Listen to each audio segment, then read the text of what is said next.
Welcome to the Slop Farm. Enjoy the video. You begin by confirming your TJ Media model and current firmware so you get the right package.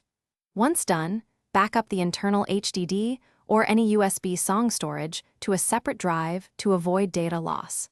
Then download the official update package from the vendor and extract its contents onto a FAT32 formatted USB stick. Make sure folder names match the device expectations. This prevents installation failures. Now insert the USB into the karaoke unit and power it on to start the update sequence. You should now navigate the system menu to the maintenance or update section and choose USB update.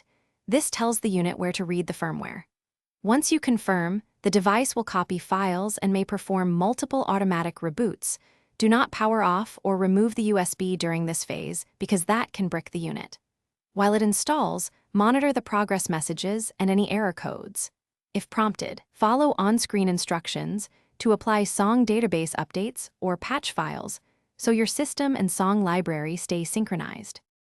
After the final reboot, check the system information screen to confirm the new firmware version and then restore any user settings you backed up.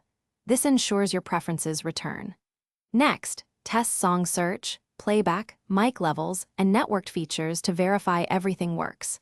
If something fails, make sure you retry the update with a freshly formatted FAT32 USB and the correct package. If errors persist, capture the error codes and contact TJ Media support.